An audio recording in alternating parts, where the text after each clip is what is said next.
we will study hindbrain. What is hindbrain? We have studied that the brain, it consists of three parts: forebrain, midbrain and hindbrain. So hindbrain is the posterior most region of the human brain. It consists of three parts, mainly three parts. Now here I have drawn sagittal section of the brain. Like this, you can see this, like this view you can see here. So I have shown only the parts of hindbrain. There are other parts also, but I have focused on hindbrain only. Here, this middle part here, midbrain we have studied. Pons varoli. Now let us see which are the parts of hindbrain. Pons varoli, this part just below the midbrain. Medulla oblongata means this part immediately below pons varoli. Cerebellum, this is the structure which is present towards the backside, and this medulla oblongata, it continue as a spinal cord. Now we know very well that spinal cord, it is elongated tube which is well protected by the vertebral column, that already we have studied. Now let us study what do you mean by brain stem. Here I have written brain stem. It includes midbrain, pons varoli, medulla oblongata, which continue as a spinal cord, and it forms a stem-like structure. Now why this stem is very important? As for example, for any tree, how we are having a proper stem so that it can balance that tree. In the same manner, this brain, it is balanced by these stem. So this stem, it is very important, which include midbrain, pons varoli, medulla oblongata and spinal cord. So the function of brainstem is it support the brain, and it also consists of the track. Ascending track means the track which are going up, and descending track also means the track which are going down. Now let us come to the structures one by one. Pons varoli. Pons varoli, it is the first structure. This structure, it is just present below midbrain. It consists of cross bands of nerve fiber. Now, what do you mean by cross bands of nerve fiber? It includes the nerve fibers which crosses here.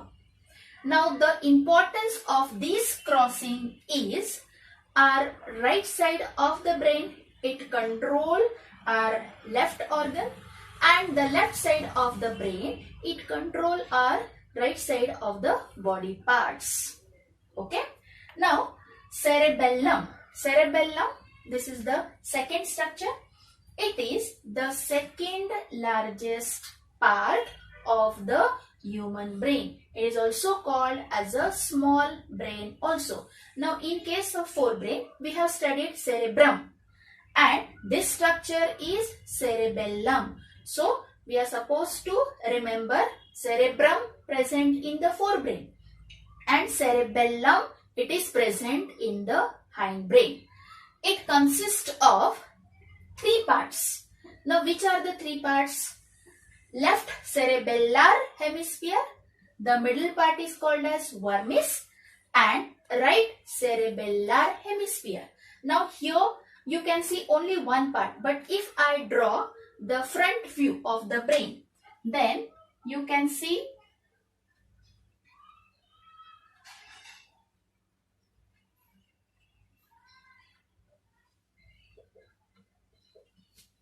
the middle part is called as vermis, and these two are, one is called as left, one is called as right, cerebellar hemisphere. In case of forebrain, it is cerebral hemisphere, but in case of hindbrain, it is cerebellar hemisphere. So this middle part, vermis, it looks like a tree. That structure is called as arbor vitae. Arbor vitae means it looks like a tree, so it is called as arbor vitae. Now, how this structure is formed? Some part of white matter, it mixes with the grey matter and it looks like a tree. We know that Grey matter and white matter. The grey matter consists of cyton part and the white matter consists of axon part. So white matter, suppose it mixes with the grey matter, it forms a tree-like appearance, and the tree-like appearance is called as arborvitae. Now let us come to the structure of cerebellum.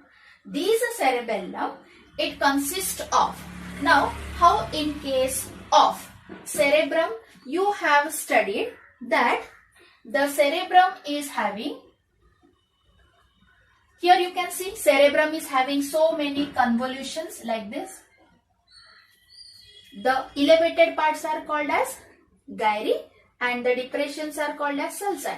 Elevated parts are called as gyri, depressions are called as sulci. In the same manner, this cerebellum, it also shows many, the surface shows so many gyri and sulci. Gyri and sulci. It consists of, it is one of the important part.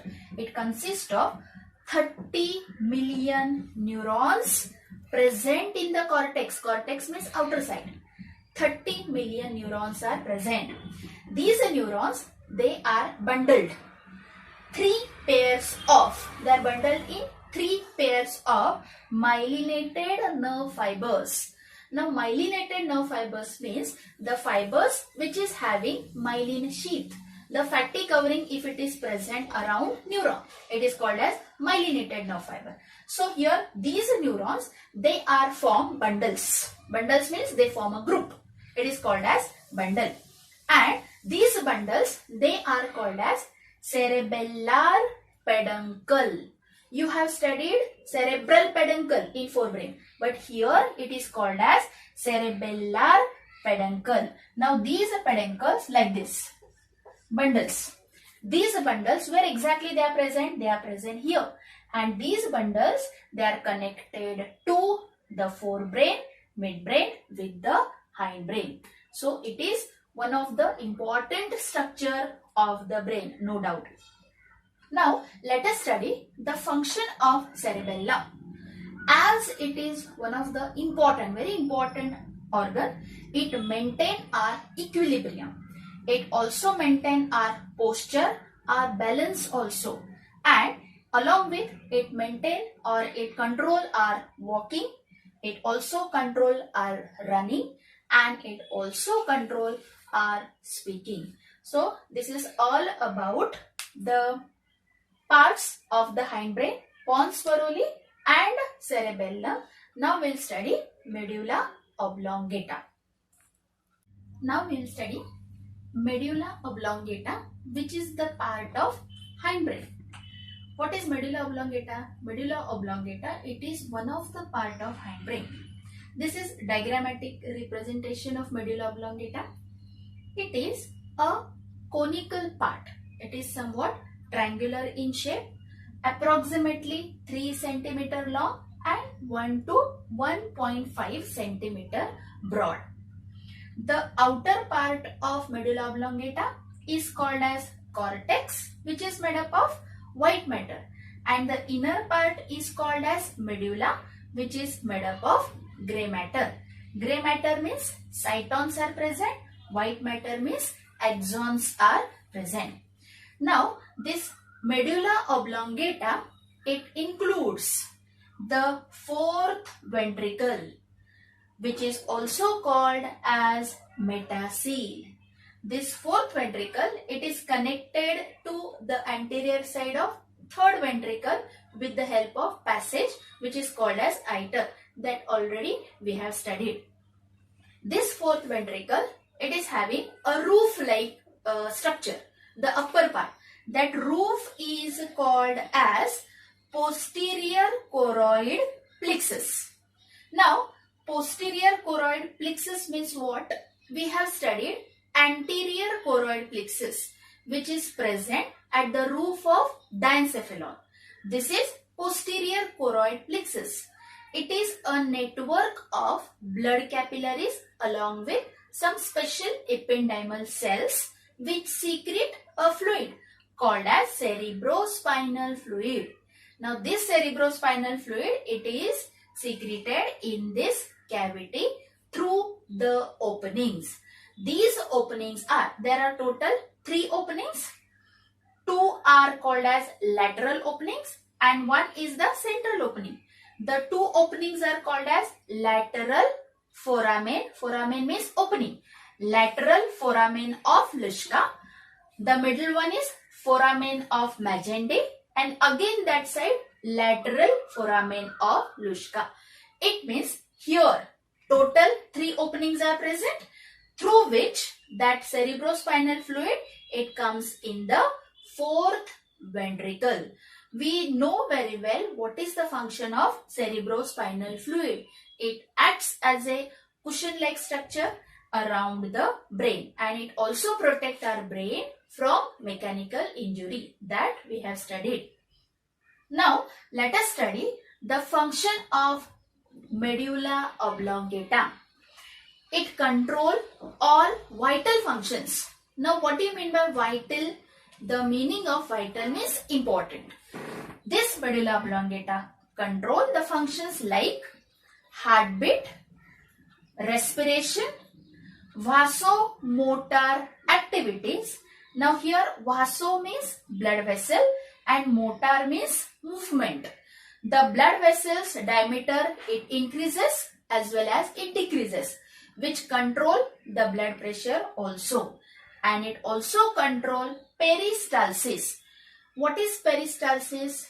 The movement when you eat the food, that food it goes from one organ to another organ involuntarily. So these all are involuntary activities. So that food it goes from one organ to another organ involuntarily. That movement is called as peristaltic movement. So these all vital functions are controlled by medulla oblongata. Along with it also control the non-vital reflex activity. Non-vital means which are not very important. Reflex activity, for example, it control the coughing, it control yawning, it control swallowing, it control vomiting, it also control the sneezing. Other activities, they are also controlled by medulla oblongata. So it is very important, and that's why injury to medulla oblongata, it causes sudden death. Why? Because the question may come, give reason. Injury to medulla oblongata causes death, give reason. The answer is, as medulla oblongata, it is a part of hindbrain, it controls the many functions like vital functions, heartbeat, respiration, vasomotor activities, peristaltic movement. It also controls non-vital reflex activity like coughing, yawning, swallowing, vomiting, sneezing. As it controls many functions, definitely injury to medulla oblongata, it causes death. And here we have completed the structure of human brain.